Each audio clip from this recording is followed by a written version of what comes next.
Olá pessoal, bem-vindos a mais um vídeo aqui no canal. Eu sou Márcio Simão.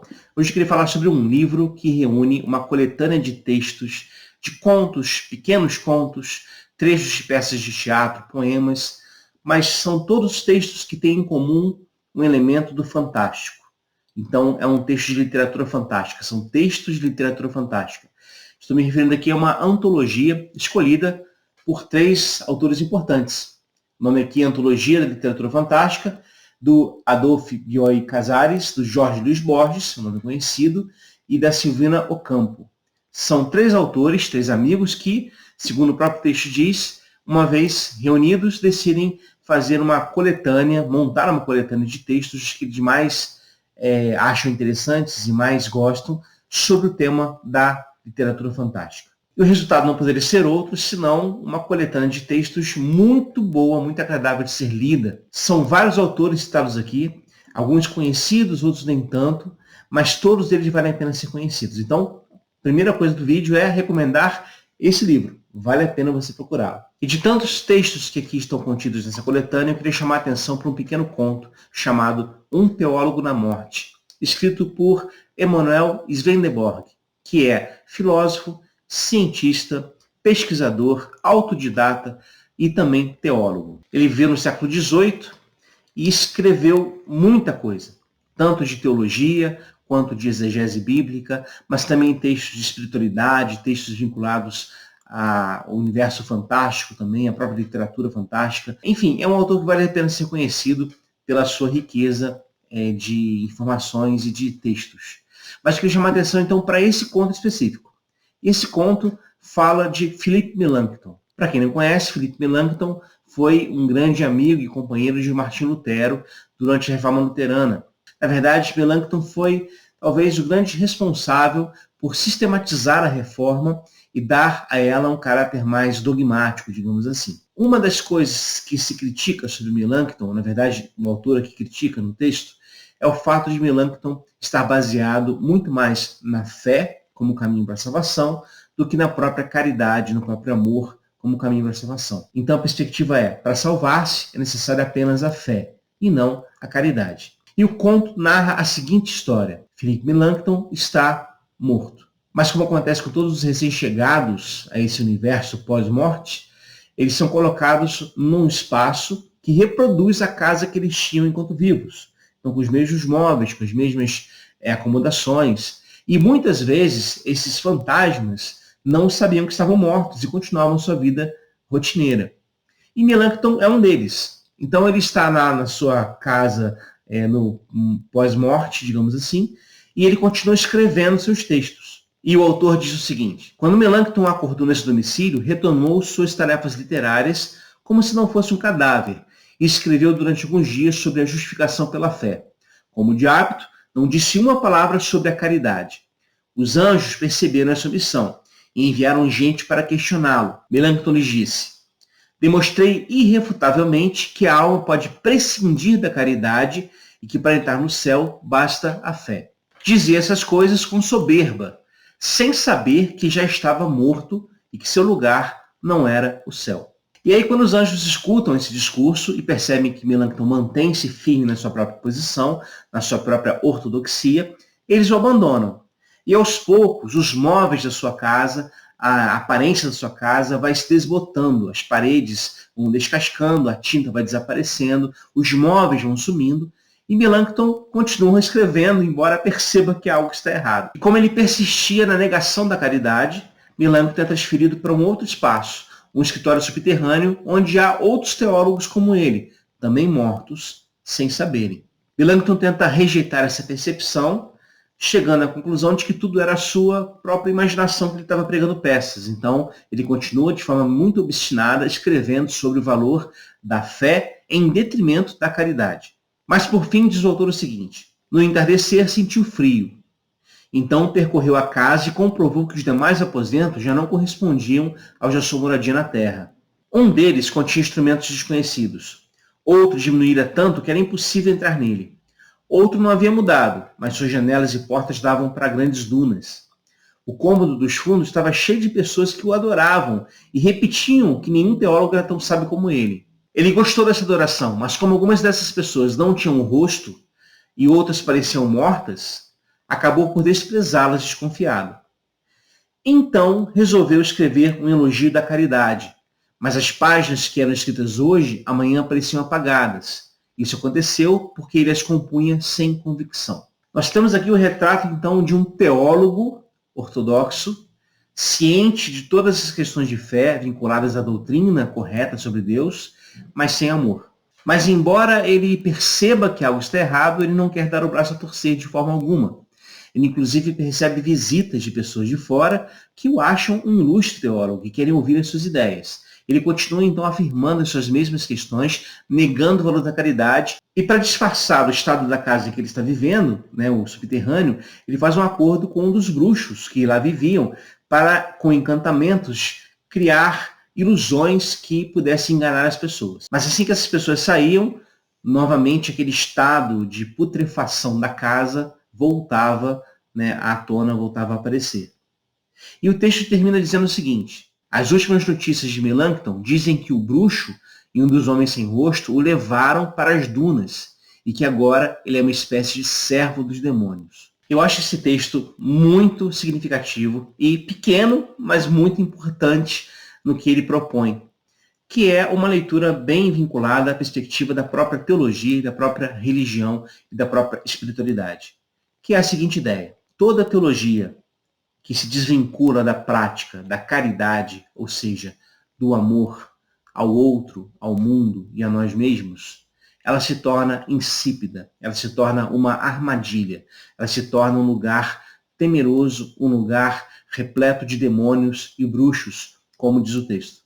E por mais que se tente esconder por detrás de uma doutrina correta, na verdade, o que essa doutrina correta esconde é uma ausência de vida. É um teólogo morto, que tem um discurso que, embora aparentemente pareça muito belo e muito bem construído, é também morto.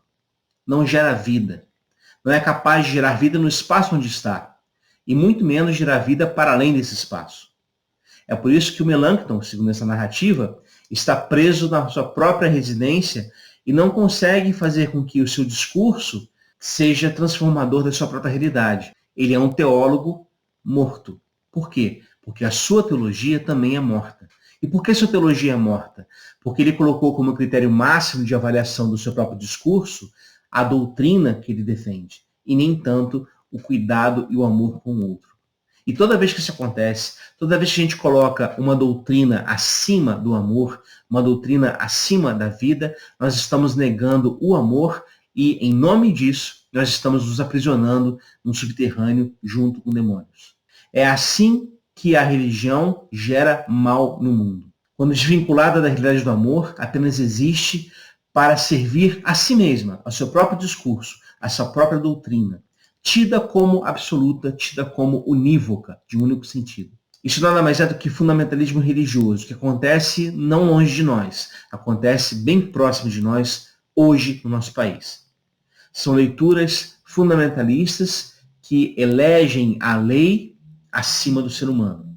Nós já falamos sobre isso aqui num outro vídeo, eu vou colocar linkado no final desse vídeo, quando falamos sobre a Granada Santa, né, do Monty Python e o Deus violento de alguns cristãos. É a mesma lógica.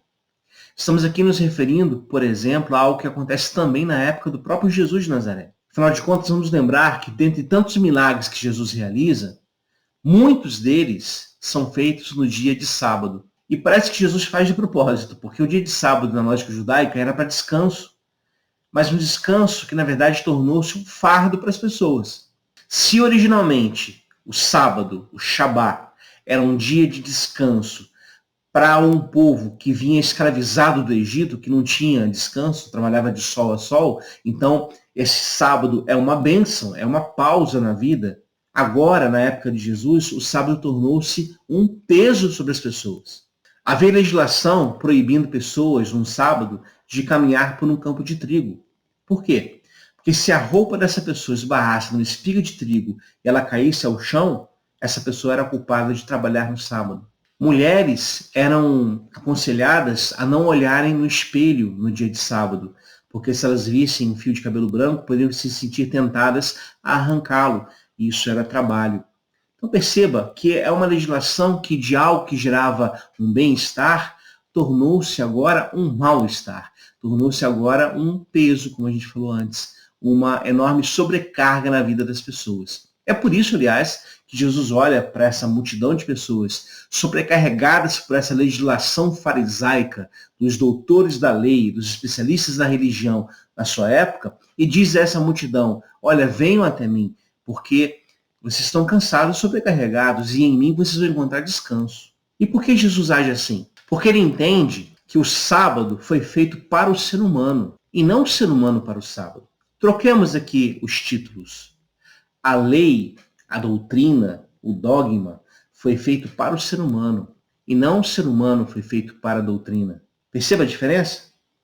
A lógica é, a doutrina deve estar a serviço da vida. Pois se a doutrina não está a serviço da vida, o que há é um teólogo morto, no subterrâneo escuro. Se a doutrina não está a serviço do amor, se a doutrina não está afirmando o amor, ela está, na verdade, reproduzindo uma lógica demoníaca, uma lógica que vai gerar morte, vai gerar escravidão, vai gerar perdição. Quando Jesus age nos evangelhos, nós percebemos isso com muita clareza. Jesus dá preferência às pessoas e não às doutrinas. Ora, mas no Evangelho se afirma que Jesus veio cumprir a Escritura, de fato, mas o termo grego para cumprir é plerosai, utilizado nessa passagem, que significa preencher. Jesus preencheu a lei. E preencheu com o quê? Com uma nova interpretação da lei a partir da sua experiência de Deus. É por isso que Jesus diz: ouviste o que foi dito aos antigos, ou seja, vocês ouviram uma interpretação da lei. Eu, porém, vos digo. Eis aqui, então, uma nova interpretação da lei. E segundo os evangelhos, a gente percebe que essa nova interpretação da lei valoriza a vida acima da lei.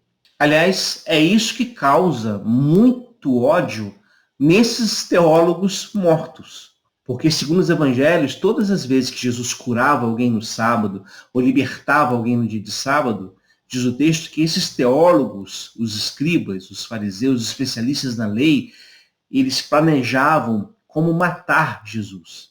Eles saíam daquele espaço com um desejo assassino no coração. Por quê? Porque eles são teólogos mortos. Eles são teólogos que perderam de vista a própria caridade. Na nossa prática teológica, portanto, é preciso haver uma diretriz, um objetivo, digamos assim, um horizonte de caminhada. E esse horizonte de caminhada precisa ser o amor. Ah, mas isso não é suficiente, porque afinal de contas, se for só o amor, então vai ser muito livre, muito liberal, as pessoas dizem. Quem afirma uma coisa dessas não crê na força do amor. Diz que crê, mas não crê. O amor é a única coisa capaz de transformar o coração de um ser humano.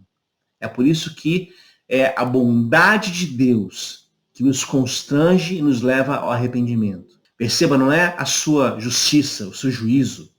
Não, é a sua bondade. E mesmo a sua justiça e seu juízo são feitos em amor. Por quê? Por uma razão simples. Deus é amor. E ponto final. Tudo que a gente coloca depois desse ponto diz mais respeito a nós mesmos do que a Deus. Então, toda vez que alguém diz assim, Deus é amor, mas também é vingança, é justiça, ou é fogo consumidor, é que no fundo, essa pessoa está morrendo de vontade de usar Deus como instrumento incendiário na vida de alguém. Deus é amor e ponto. É assim que fala o Evangelho. Deus é amor e ponto. O Novo Testamento fala isso categoricamente. Se é assim, se ele é amor em essência, então toda reflexão sobre ele, sobre Deus, necessariamente precisa afirmar o amor como caminho de salvação. Aliás, a carta joanina diz, nós sabemos que já passamos da morte para a vida. Em que sentido? E como sabemos isso? Pelo fato de que nós amamos o nosso próximo. Então, a teologia precisa reproduzir isso. Tome cuidado, portanto, quando você escuta gente muito preocupada em defender doutrinas corretas, absolutas, em escrever textos em escritórios subterrâneos, tentando defender a ausência da misericórdia e do amor como caminho de salvação. Essas pessoas talvez sejam como o Melancton no conto que a gente acabou de ler, estejam aprisionadas nas suas próprias mortes. Bom, é isso, pessoal. Espero que vocês tenham gostado de mais esse vídeo. Qualquer comentário que vocês quiserem escrever, fiquem muito à vontade para usar o espaço aqui do canal para colocar as suas questões, as suas dúvidas, seus comentários, suas críticas. Serão todas bem-vindas. E também indicações de temas, se você quer que a gente converse aqui no canal sobre alguma questão específica, coloca aqui embaixo nos comentários, a gente vai criar vídeos sobre isso. No mais, se você gostou do vídeo, curta, compartilhe o conteúdo, inscreva-se aqui no canal e a gente se vê no próximo vídeo. Um abraço e até lá.